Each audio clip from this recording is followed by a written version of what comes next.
Hi, we are going to ask Spirit for general guidance for ourselves for the week of Monday, November the 16th through Sunday, November the 22nd. So this is general guidance.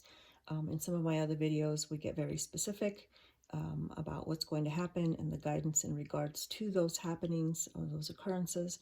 But this is just general guidance in general. That could be for the week. It could be general in life in general. You need to maybe pay attention to this. So those are the cards that we'll be pulling today. And I use different decks for this pull. And when I do it for my Sunday night card circle, we take pictures of this particular card and we use it as a wallpaper on our cell phones so that we have a constant reminder of what we need to be working on. Okay, and this week I'll be using the Ascended Masters deck. I used to do a lot of work with Ascended Masters, not so much anymore. It's less. I still work with them, but it's less than what it used to be. I think I worked with them a lot back when I was learning about them. So if you haven't learned about, if you don't have any knowledge on Ascended Masters, it's an easy internet search. You can get a lot of information on a lot of different masters. This deck obviously helps because there's a lot of, all the masters are in here, and there's certainly books that you can get as well. So let's get started. I'm going to ask you to settle in, make yourself comfortable, yourselves comfortable. Take 3 deep breaths, eyes closed, in and out. Just relaxing yourself, clearing your mind, asking your guides, your loved ones in spirit, the angels, archangels, and benevolent beings that work with you, to offer you guidance. Ask them, what do I need to know? What guidance would be most beneficial for me for this week, the week of November 16th through November 22nd, okay? Once you've asked the question, think of a number between 1 and 3. Choose your number as I pull the cards. Number 1, number 2,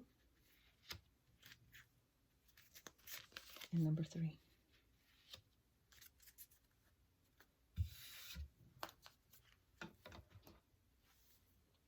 All right.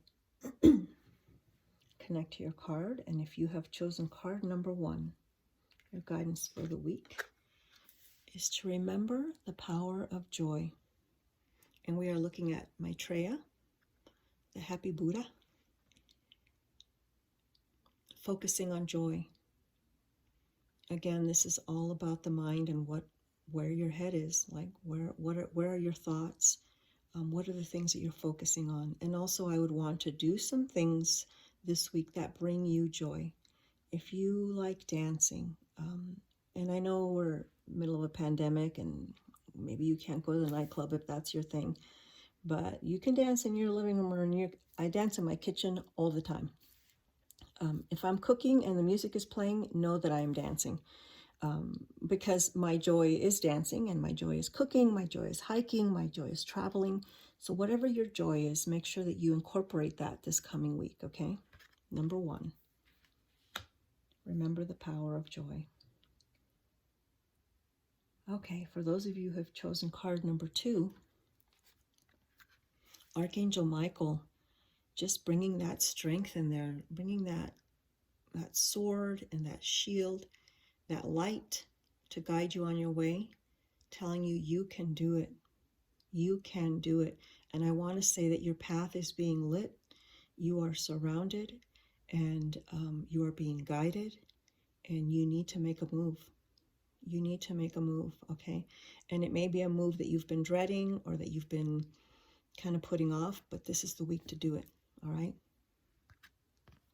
And ask Archangel Michael to step in and help you with that. If there's any part of you that's feeling unsteady or not ready, maybe ask for that energy to be part of your life this week so that you're able to make the moves and the jumps that you have to.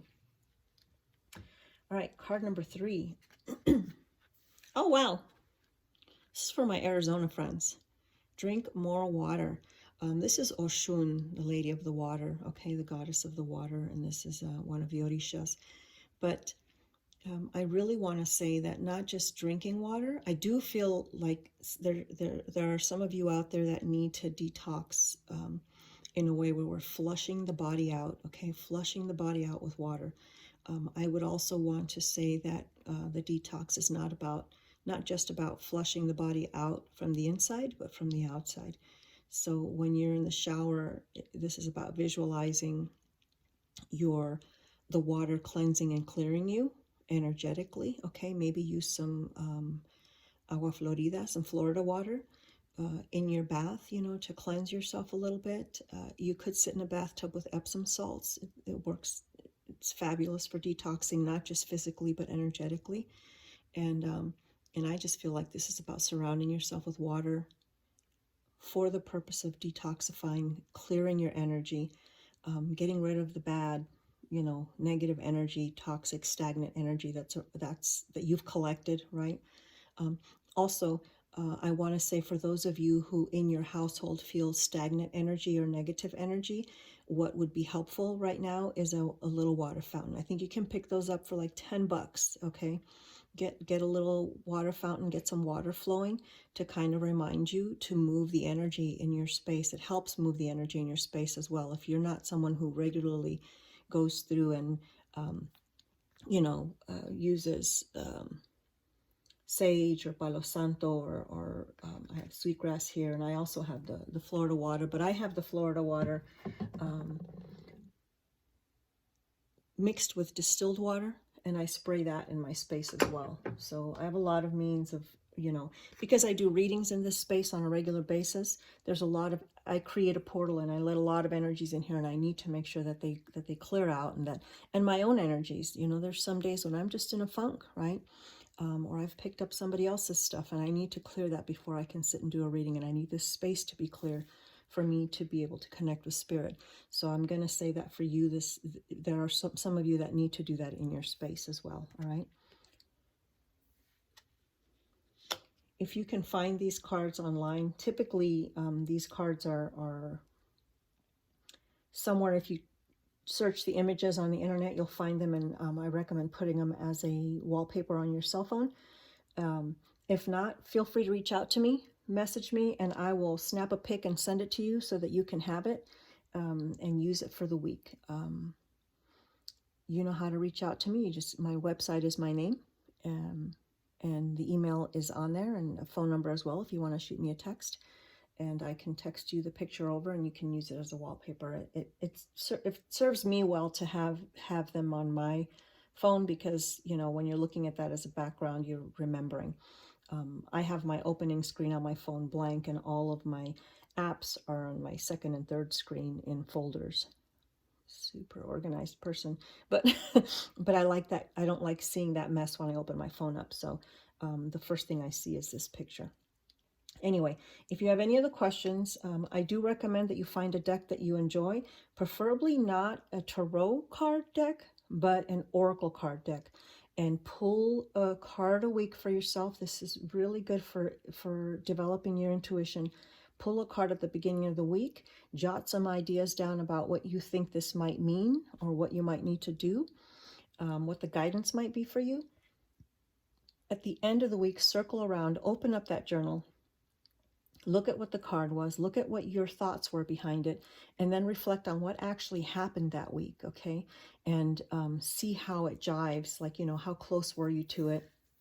And the other thing is that you start to assign, occurrences or things to the cards that maybe the cards themselves don't specifically say, right? For me, when I'm looking at things, I'm looking at different things. Like when I saw this card, I saw that light, and I don't know that I've ever even noticed that before. But it's like a guiding light, or it's like, championing something. So pay attention to those little things that stand out to you, because that's where your intuition is kind of turned on a little bit, okay? Like you're flipping that switch and you're letting intuition help you. So it's a good exercise, a good practice to incorporate in your intuitive development. That is all, and I will see you next week. You guys take care and be good.